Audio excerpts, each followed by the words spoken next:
Hello, my name is Mugen. I'm 28 years old, French artist in freelance currently. I've been doing 3D since like August 2023, and it's been quite a thrilling journey so far. I do this on my free time most of the time, and I try to improve on my 3D skill as much as possible. First, I really like doing that kind of renders, like kind of surreal. You don't really know where it is. Is it on a planet? Is it like on Earth, but somewhere that doesn't exist anymore? I had this vibe recently. When I did this render for the Sunrise Serenity challenge, I knew I wanted something similar to this, and I knew the Sunrise challenge could match perfectly this kind of render. So as soon as I read the topic of the challenge, I knew I would do something like that. And so I tried out a bunch of setup of scenes of different rock aspects. I schooled a bunch of rocks in like ZBrush and stuff, and I tried to just texture it real quick, just though it looks good in the distance, but not really good like if it's really up close, but that doesn't really matter.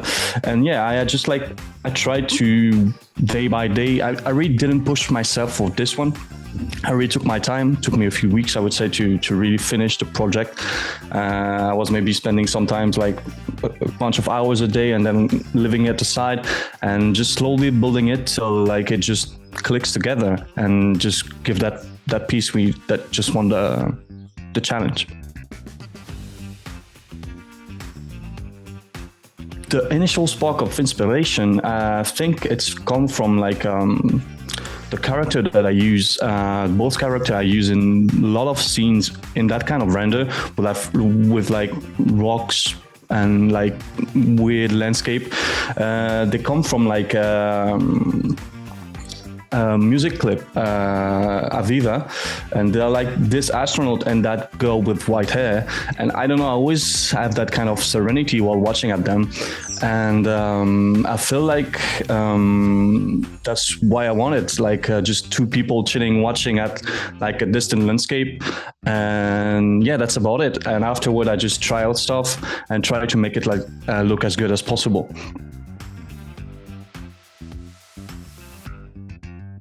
I have to say that like at first I made, like I said, multiple iteration of that scene. I started like with like a bunch of different setup of landscape. I just didn't really like it. It didn't click. It didn't connect it. The composition was kind of off. Some stuff were not good, the landscape. So I just redid it like 2 or 3 times maybe before having like a good setup in mind. And I think that was the trickiest part. Afterwards, I would say that the scene itself kind of did it by itself. I placed stuff and I was like, okay, that works. Let's go on. And I never really had like a break point of difficulty or maybe struggling of finding what's going to match. I just felt like everything went by itself. And the only thing that I really struggled with though was the sky texture in the background. It's just a PNG, it's just an image, right? But I really struggled to find the right colors, the right gradient between orange, blue, maybe a little bit of purple, and the good scaling of the clouds also, and I think that was actually the hardest part, because I had my block out in mind really quickly and the rest just came together across like this piece. And I think like the tiny details like the sky, for example, and some other stuff like particles and stuff like that are really like not struggle but spend the most time on it to have the best result possible.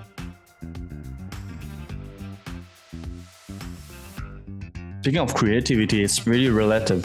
I think I have like phases like where I am super inspired and just idea comes in mind like this. Like it's just like, okay, I wake up and I'm noting some stuff. I'm like, okay, I want to do this in Blender and this and this. And in the end, I'm just not doing it because I don't have enough time. But I have like always had a lot of inspiration, even when it comes to like, for example, like music, like there is like a nice background of music, like music video and stuff like that. Of course, some artists I have to mention right now. I think I could say Max Hay, that I've been following the course and that actually told me everything about like in-depth Blender environment creation. And this man is actually just a huge inspiration to me.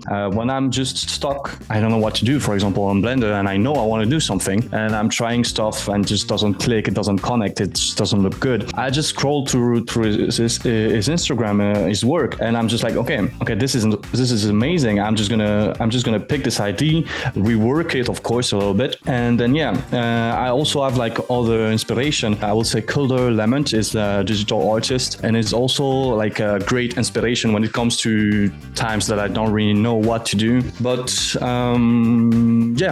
that is like I have a bunch of artists that I inspire from, and I just mix it together. And sometimes I do, sometimes I don't, and that's it. That's just a mix of influence that I have like since I'm young, and I think that's some ideas, of course, come by themselves.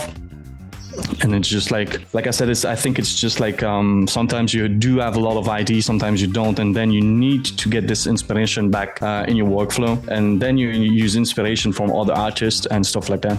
And I think it's a great balance, because like you cannot be really that creative all the time. And also, of course, I would say AI is quite interesting for all inspiration. For example, let's say I see a nice picture or a nice artwork. I can just like ask Midjourney to do something similar, but quite different as well. And I could just pick some ideas from all the pictures and make my own. Like, I mean, of course, after I need to do everything in 3D, but that's still quite interesting.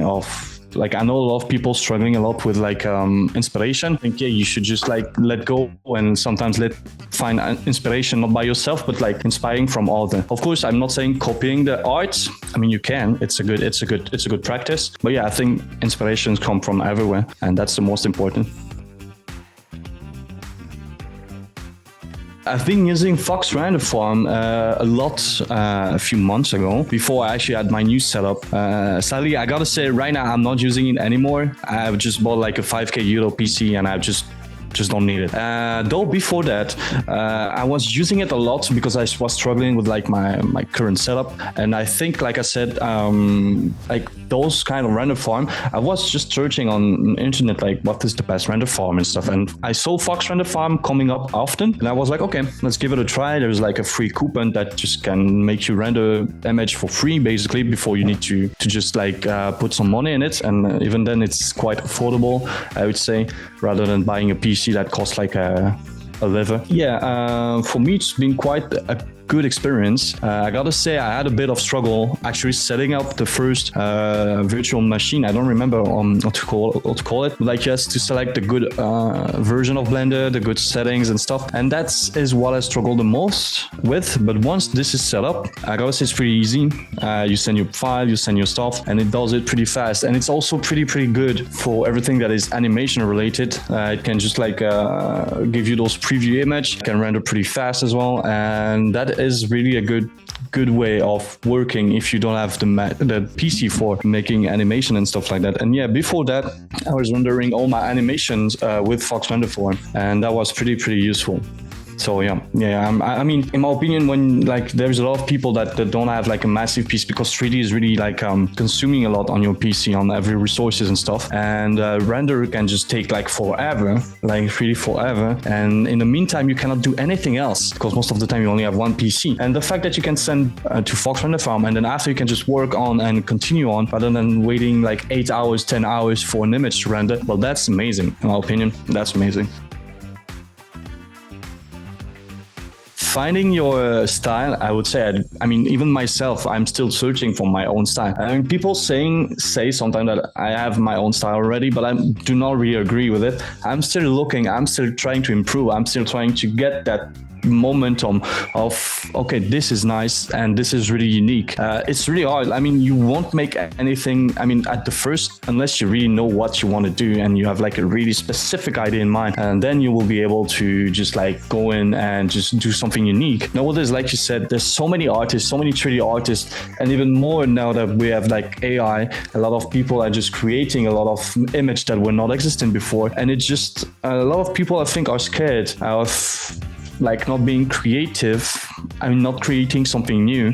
But at first, I would say that if you want to create, it must be for yourself first, because you need to express something. You need to, let go. You need to actually like make something that makes you happy in a way that is different from, doing sports or whatever. Like, creativity is just something that really is enjoyable if you do it for yourself. And I think with enough work, well, you can just you can just go to some places that like, well, you're happy with the work, and even if it's not quite unique, well, it is yours, and some people can just enjoy it. And I think that's the best feeling ever. Like when people actually did enjoy my creation, I'm like super happy. I'm really happy. I'm really happy that like people actually like voted for me and choose my posts for the first place. And in my opinion, this is, I mean, I was not sure if it will win. I was kind of confident, but when I saw the others, I was like, okay, yeah, like you said, some style were more interesting in my opinion than mine.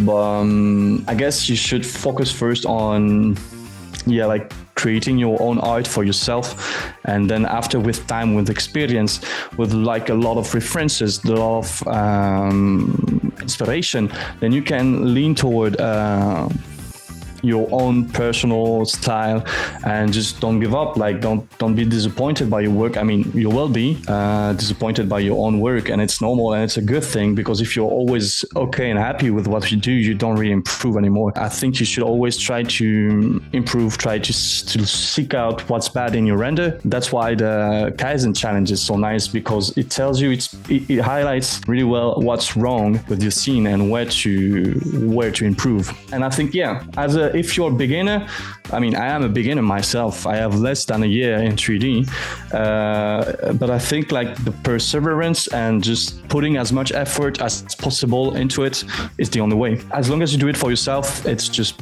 good enough. And after, maybe you get clients, you get money, whatever. Like if you want to start doing art for making money, I think it's the worst time ever. Just make art for yourself first, and then eventually you'll make money, or you'll make your own style, whatever.